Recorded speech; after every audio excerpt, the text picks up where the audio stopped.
پر صحیح مسلم چاپ دار الفکر ملاحظہ کریں یہاں پر استئذان النبی صلی اللہ علیہ وآلہ ربہ عز وجل فی زیارت قبر امہ. نبی کریم صلی اللہ علیہ وآلہ وسلم نے اللہ سے طلب کیا کہ مجھے اجازت دو کہ میں اپنی والدہ کے قبر کو جاؤں. اچھا او بھائی اگر مسلمان ہے نا, مسلمان کے لیے تو اجازت کی ضرورت نہیں, وہ تو ہے ہی مستحب, وہ تو ہے ہی سنت کہ قبر کی زیارت کیا جائے. تو اسی لیے کہ ان کو مسلمان نہیں مانتے یہ لوگ نا, انہوں نے نبی نے اجازت مانگی. اچھا حدیث نقل کی ابو ہریرہ سے, نبی صلی اللہ علیہ وسلم نے فرمایا کہ میں نے اللہ سے اجازت مانگی ہے ان استغفر لأمی فلم یأذن لی, کہ میں اپنی قبر کی والدہ کی قبر پہ جاؤں تو اللہ نے, میں نے اللہ سے اجازت مانگی کہ میں والدہ کے لیے استغفار کروں, اپنی ماں کے لیے استغفار کروں, تو اللہ نے اجازت نہیں دی. اور پھر اللہ نے سے میں نے اجازت مانگی ہے کہ میں ان کے قبر کی زیارت کروں تو اللہ نے اجازت دے دی ہے. اچھا پھر اگلا حدیث بھی وہی ہے بھائی کہ میں نے استغفار کی اپنی ماں کے لیے میں استغفار کروں, اللہ نے کہا استغفار نہیں کر سکتے اپنے ماں کے لیے. اچھا کیوں استغفار نہیں کر سکتے ماں کے لیے؟ ہاں ماں کے لیے استغفار کیوں نہیں کر سکتے بھائی؟ اس لیے کہ ان کی ماں جو ہے مسلمان ہی نہیں ہے. ملاحظہ کریں یہ شرح صحیح مسلم ہے بشرح النووی جلد نمبر 7, یہاں پہ ملاحظہ کریں استأذنت ربی ان استغفر لأمی فلم یأذن لی, میں نے اپنے رب سے طلب کیا کہ مجھے اپنی والدہ کے لیے استغفار کی اجازت دے دو, کب از کم میں اپنی والدہ کے لیے طلب مغفرت کروں, تو مجھے اجازت نہیں دی, لیکن مجھے کس چیز کی اجازت دی ہے؟ ان کے قبر کو دیکھنے کی اجازت ملی ہے. فیہ جواز زیارت المشرکین فی الحیات وقبورہم بعد الوفات.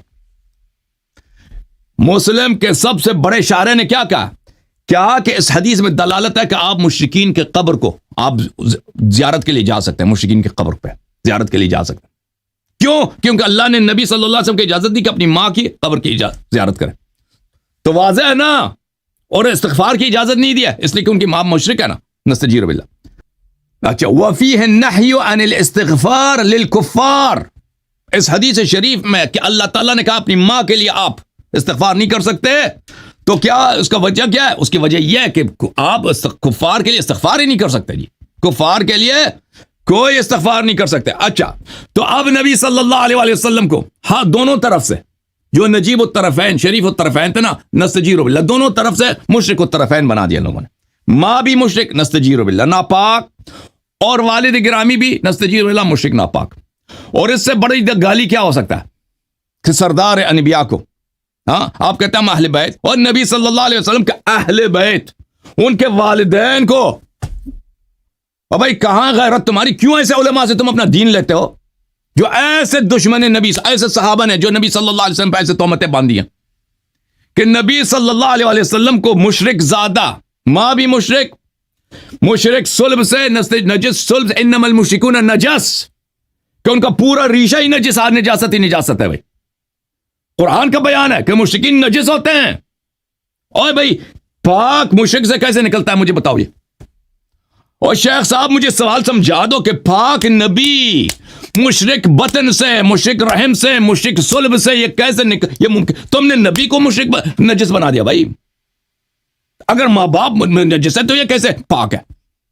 اور اتنی بڑی گالی, اور پھر نبی صلی اللہ علیہ وسلم اگر کفار کے لیے وہ ہمدردی رکھتے ہیں, حالانکہ قرآن نے فرمایا لا تجد قوما یؤمنون باللہ والیوم الآخر یوادون من حاد اللہ ورسولہ ولو كانوا آباءهم او ابناءهم او اخوانهم او عشیرتهم, جو اللہ تعالیٰ کا مخالف ہو, چاہے آپ کا باپ ہو, چاہے آپ کا بھائی ہو, چاہے آپ کی ماں ہو, آپ اسے محبت نہیں کر سکتے.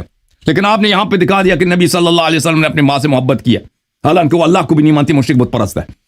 تو بہرحال اور آپ نے خود فتوی دے دی شیخ صاحب, جو نبی صلی اللہ علیہ وسلم کو اور ان کے نسب میں نقص داخل کرے, نقص قائل ہو یہ شاتم نبی ہے اور شاتم نبی کافر. تو پتہ چلا پتہ آپ میں آپ سے جو میرا مطالبہ آئے ایک صحیح حدیث دکھاؤں, یہ تو حدیث صحیح ہے کہ ان کے والدین دونوں جہنمی ہیں, کافر مشرک ہیں, نستجیر باللہ.